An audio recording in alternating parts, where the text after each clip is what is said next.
حبايبي ومتابعين قناتي، ازيكم عاملين ايه؟ يا رب دايما تكونوا بخير. النهارده هنعمل مع بعض الحواوشي الاسكندراني بطريقه بسيطه جدا وسهله جدا ومغذيه. يا ريت تتابعوه معايا. بس قبل ما نتابع المقادير، يا ريت اللي اول مره يشوف القناه ما ينساش يشترك في القناه ويفعل زر الجرس على الكل عشان يوصله كل جديد. تعالوا مع بعض كده نشوف المقادير. حبيبي، ودي مقادير الحواوشي معانا. عندي هنا 2 كوبايه من الميه، عندي ربع كوبايه من الزيت، عندي نص كيلو من الدقيق. انت ممكن تشغلي على كيلو على ربع كيلو زي ما انت حابه. عندنا هنا كيس خميره كمان، وهنحط بقى ايه معلقه سكر على الدقيق. نحط معلقه كبيره سكر،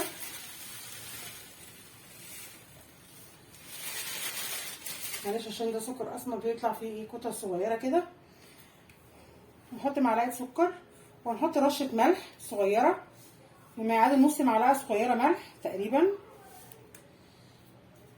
ولو انت مش متاكده من الخميره بتاعتك تعمليها الاختبار بتاعنا. نص كوبايه ميه دافيه معاها معلقه سكر معاها معلقه خميره. احنا حطينا كيس الخميره بتاعنا كده، وهنحط الميه شويه شويه. هنحط اول كوبايه على طول كده، نحط اول كوبايه ونبدا نعجن. ولو احتاجنا هنبدا ناخد من الكوبايه التانيه شويه شويه. نسمي الله كده ونبدا نعجن.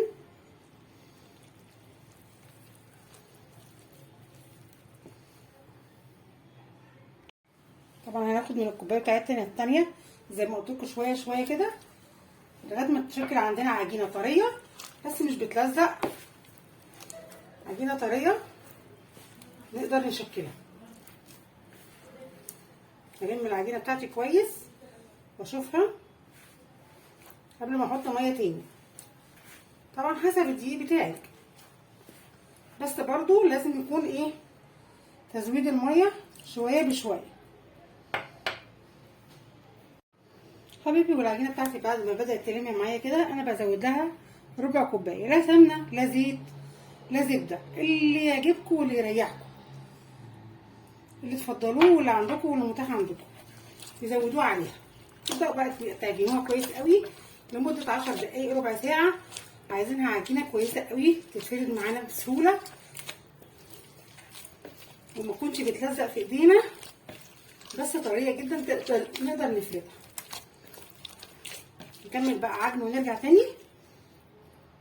حبايبي، وادي العجينه بتاعتنا، حطيت عليها كده نقطه زيت واسيبها ترتاح لغايه ما تختمر كويس جدا جدا معانا. بس هنحطها بس في مكان دافي على بال ما نحضر الحشوه بتاعتنا.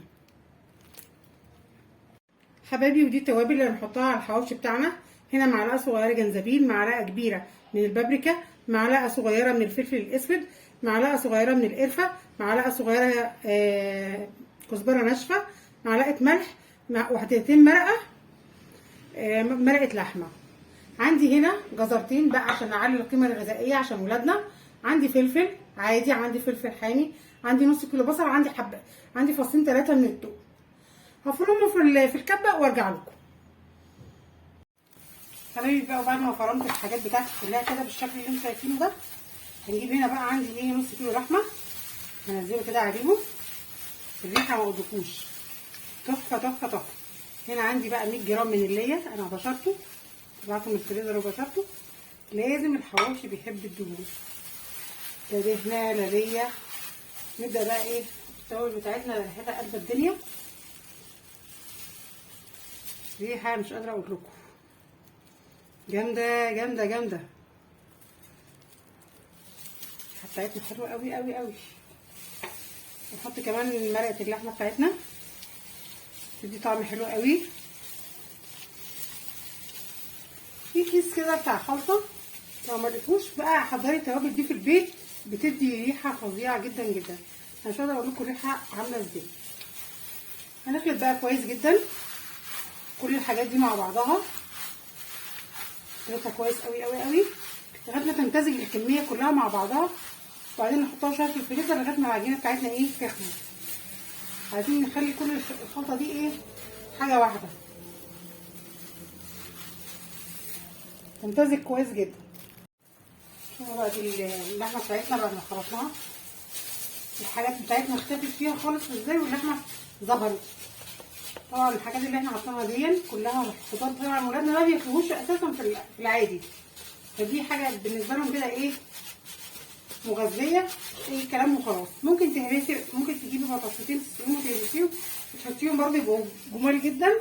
الحاجات اللي انت بقى ممكن تكوزيها مبشوره، يعني ايه تخبيها في وسط الحواوشي كده، حاجات خضار بتزود يعني، عشان ولادنا ما بياكلوش الخضار. الاولاد اللي ما بياكلوش الخضار ممكن تخبيها لهم في الحواوشي، الحواوشي حاجه بيحبوها. وبالنسبه للبهارات اللي احنا حضرناها دي، ممكن تجيبي ال 11 بهار، الكيس بتاعه ممتاز، وفي حاجه للحواوشي، بهار الحواوشي برده نازل حلو قوي. بس لو ما عندكيش البهارات اللي عندي دي، عامله قلب الدنيا اللي انا عملتها دي. شوفوا العجينه بتاعتنا بقى ونشوف هنعمل ايه. بصوا يا حبايبي الخميره بتاعتي، سوري العجينه بتاعتي خمرت، بضاعف حجمها اهي زي ما انتم شايفين كده. بصوا العجينه عامله ازاي. هاخد منها بقى حته كده، انا عايز حسب انا عايزه رغيف كبير صغير كده، والمها كده في ايدي زي ما انتم شايفين، المها كده في ايدي. وعندي هنا صاج مدهون، احط قطعه قطعه. شوفوا انا عايزه بقى قد ايه، نقطع كل العجينه وارجع لكم حبايبي. وانا هنا قطعت النص كيلو 8 قطع زي ما انتم شايفين، وبرضو عملت 8 قطعه كده حلوين من اللحمه المفرومه. هبدا انزل واحده كده، افردها فرده بسيطه، وراح جاي حاطه فيها الكوره كده اهو، نعملها زي ما بنعمل الكعك، نروح جايين لمينها عليها كده زي ما بنعمل الكعك بالظبط.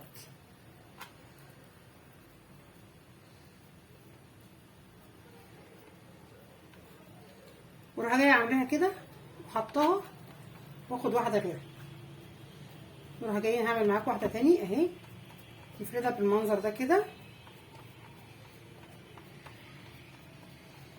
وراح جايين حاطين فيها واحده الكرات دي كده زي ما بنعمل الكعكه بالظبط كده اهو، نلم عليها العجينه زي ما بنعمل الكعك،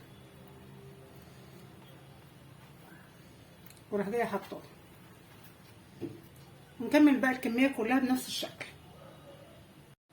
حبايبي. وبعد ما خلصت بقى كده حشو الكل، هبدا بقى من اول قطعه عملتها، اول رغيف عملته احطه كده قدامي، وافضل بقى ايه اعمله بالوسع اللي انا حباه كده، اتك عليه بالشكل دون. وعايزين كده بالشوكه بدي كده بس شويه، عايزين بالشوكه نبدا نفرغ الهواء اللي فيه كده، احنا مش عايزينه يقب زي العيش، احنا عايزينه ايه ناخد منه الطعم والشكل الجميل. بالشوكه بتاعتي هبدا اعمل كده في الرغيف. الريحه من قبل ما ندخله الفرن طالعه جامده جامده جامده جدا جدا كده بالشكل دوت. على فكره ممكن تسووا على البوتاجاز لو حابين في الطاسه، بس انا هحطهم كلهم مره واحده في قلب الصينيه في قلب الصاج وادخلهم كلهم مره واحده. نكمل الكميه وندخلها الفرن حبايبي. وادي الحواوشي بتاعنا بعد ما خلص، شايفين جايبين ازاي، قطعناه مكعبات على رأي سلمى. ادي الشواحي سلمى الشواحي الاسكندراني، اتمنى تشوفيه وتجربيه معانا. حاجه حلوه كده سريعه في بيتنا بنظافتنا، حاطين عليه حاجات مغذيه لاطفالنا، الحاجات اللي هما ما بياكلوهاش ممكن نخبيها في الحواوشي ده، بتطلع طعمها رائع. اتمنى اللي اول مره يشوف قناتي يا ريت ما ينساش يفعل زر الجرس على الكل ويشير الفيديو عشان يوصل لكل الناس. بحبكم قوي واشوفكم في وصفه احلى. باي باي.